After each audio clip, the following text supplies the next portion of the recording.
Bueno, acá resolvemos el problema 8 del seminario 4.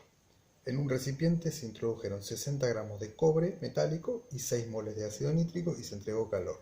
La reacción producida es la que tenemos representada con esta ecuación, que ya está balanceada, como ven. Es una reacción redox. Esta, si quieren balancearla por el método del ion-electrón con las dos semicuaciones, pueden hacerlo, pero no es necesario para este problema. Acá ya está balanceada.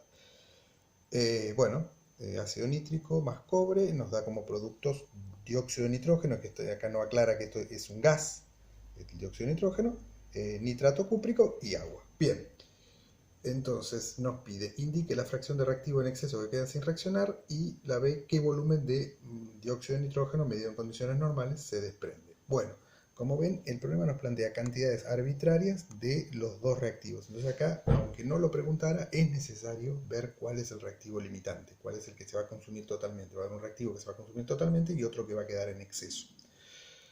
Porque esta proporción en la cual están mezclados quizá no corresponde con la proporción estequiométrica, que es 4 moles a 1 mol. Entonces, acá tenemos la ecuación balanceada. Tenemos que ver entonces entre el cobre y el ácido nítrico cuál es el reactivo limitante y cuál está en exceso. La ecuación nos dice que por cada mol de cobre tiene que haber 4 moles de ácido nítrico. Si están en esa proporción, entonces esa es la proporción estequiométrica. Si están en una proporción distinta, entonces va a haber un reactivo que es el limitante y se va a consumir totalmente.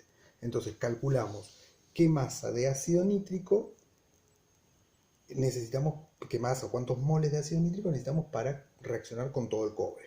Entonces, para un mol de cobre, que son 63,5 gramos, que es el peso atómico del cobre, necesitamos 4 moles de ácido nítrico.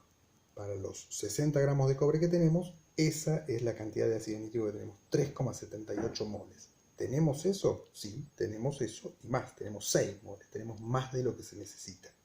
Entonces, el reactivo en exceso es el ácido nítrico y el reactivo limitante es el cobre. El cobre se va a consumir totalmente y el ácido nítrico solo se van a consumir, esto es lo que se consume, 3,78 moles, el resto va a quedar en exceso. O sea, al final de la reacción no queda nada de cobre, pero sí queda ácido nítrico.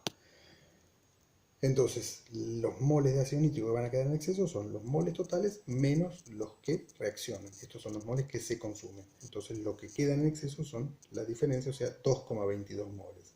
La fracción en exceso, esto es algo que lo preguntan muchas veces, ¿qué es la fracción? La fracción de algo es el número o la cantidad de ese algo dividido la cantidad total. En este caso estamos calculando fracción en exceso. Bueno, los moles que quedan en exceso dividido los moles totales de ácido nítrico.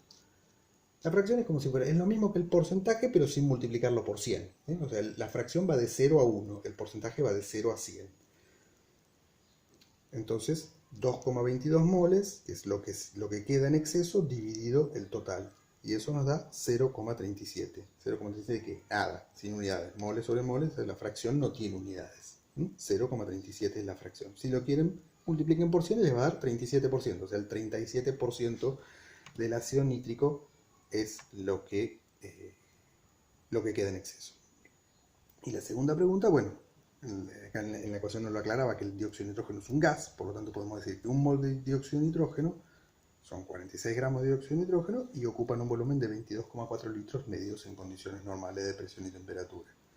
Entonces, no hace falta, bueno, ahora el cálculo de qué cantidades de producto vamos a obtener tenemos que hacerlo en base al reactivo limitante, que es el que se consume totalmente, no en base al reactivo en exceso. Entonces el reactivo limitante es el cobre. No hace falta calcular los moles de dióxido de nitrógeno y después pasarlos a volumen. Podemos directamente plantearlo de esta manera. Un mol de cobre, o sea, 63,5 gramos de cobre, van a generar, según la ecuación, 2 moles de dióxido de nitrógeno. Entonces, un mol de cobre, 63,5 gramos de cobre, van a generar 2 por 22,4 litros de dióxido de nitrógeno. Como dijimos en la regla de 3, lo que ponemos acá y lo que ponemos acá no tiene por qué tener la misma unidad. Acá podemos poner gramos y acá litros. ¿Sí? Lo que tiene que tener la misma unidad son estas dos unidades que ponemos acá. Entonces, un mol de cobre, 63,5 gramos, nos van a dar 2 por 22,4 litros de ácido nítrico. Los 60 gramos de cobre que tenemos nos van a dar 42,3 litros de ácido nítrico. Listo el problema.